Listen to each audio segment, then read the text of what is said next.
Assalamualaikum warahmatullahi wabarakatuh. Kita lanjutkan materi ke-13, yaitu gaya kepemimpinan atau model kepemimpinan.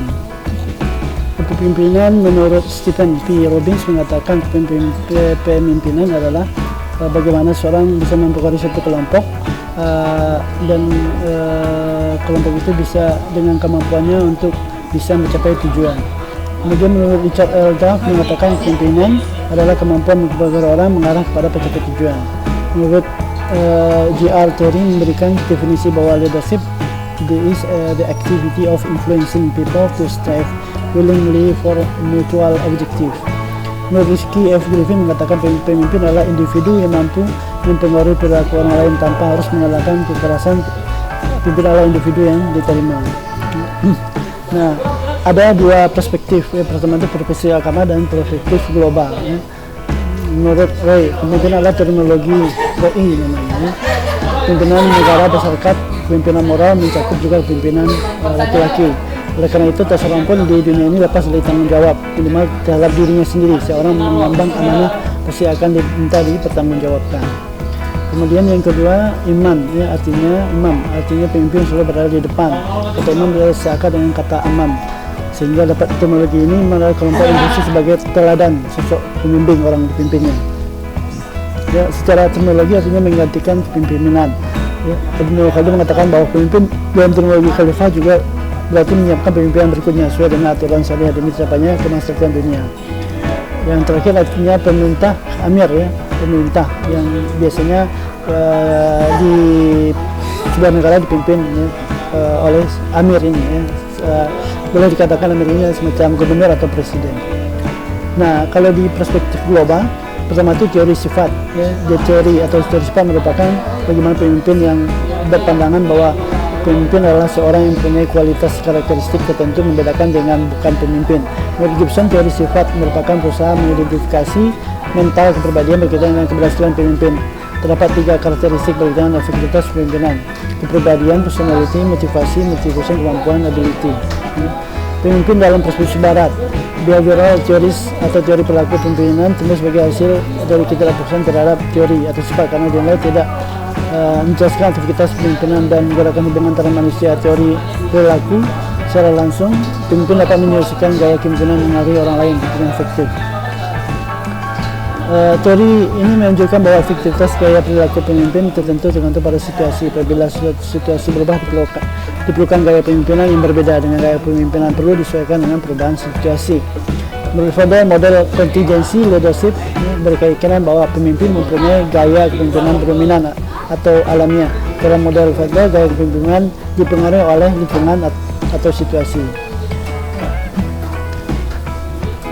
Kemudian teori pertukaran anggota. Teori pertukaran pemimpin anggota pertama kali muncul 1970-an. Ini berfokus pada hubungan yang berkembang antara manajer dan anggota tim. Teori ini mengatakan bahwa semua hubungan antara manajer dan bawahan melalui tiga tahap adalah mengambil, membuat, dan rutinitas. Efektivitas kepemimpinan, di agama itu setia, tujuan, berpegang syariat, penyimpanan amanah, berperilaku adil. Kalau di barat personality, self-concept, drive, integrity, leadership, motivation, knowledge, cognitive, emotional, intelligence. Kepemimpinan karismatik dan transformasional.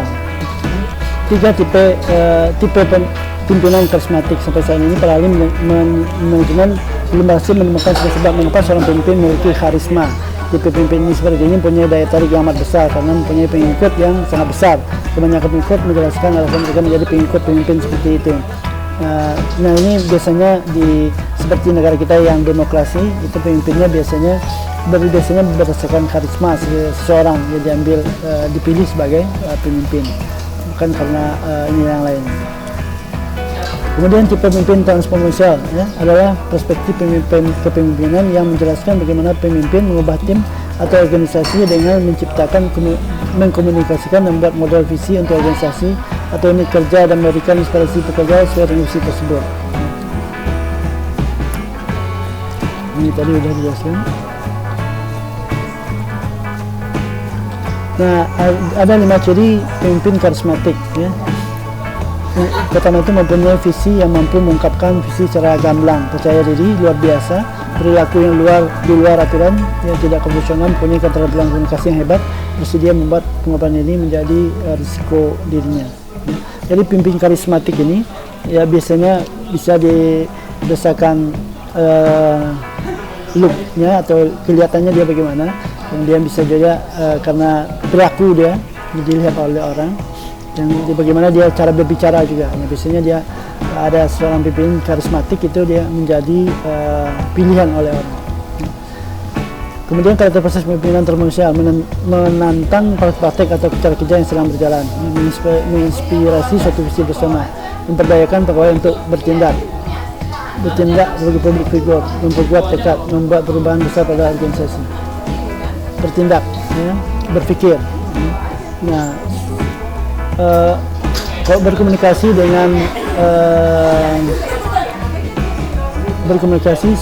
selama ini dilakukan oleh berkomunikasi dengan aktif kepada internal organisasi dan eksternal organisasi, bertindak selalu percaya di dalam melakukan organisasi, bersedia melaksanakan tugas organisasi dengan penuh keputusan, berpikir menetapkan konsep organisasi, berimplementasi untuk masa depan, mendapatkan tujuan, kemudian memilih dan meletakkan penggunaan sesuai dengan kemampuan. Implementasi gaya kepemimpinan karismatik yang menentukan tujuan visi misinya, tadi meletakkan program kerja dan melaksanakan. Jadi masih di karismatik itu visinya keselarasan internal eksternal, dia bisa mengambil hal seperti itu, ya, bagi amatir dan lainnya. Kemudian fungsi gaya kepemimpinan karismatik menentukan visi dari juga, manajemen visi menentukan visi, memperolehkan ini tidak perlu ketahuan. Nah, implementasi gaya kepemimpinan karismatik, ya. Biasanya dia menghitungnya per bulan, mulai start ya, Februari misalkan seksi keanggotaan menentukan tujuan, pelaksanaan, kemudian April melaksanakan program kerja membangun komunikasi, Mei pelaksanaan, Juni evaluasi. Jadi ini dia melakukannya per satu semester lah kira-kira. Gaya kepemimpinan leadership, ya, terdapat kepemimpinan positif dan negatif, yaitu gaya lainnya, yaitu gaya otokratik dan partisipatif dan bebas kendali.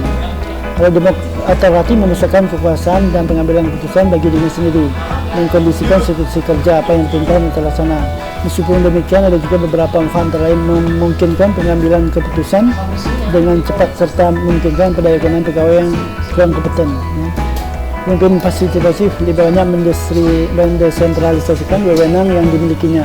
Keputusan diambil tidak sifat sepihak. Kalau yang bebas kendali menghindari kuasa dan tanggung jawab menggantungkan kepada kelompok, baik dalam menetapkan tujuan atau melalui.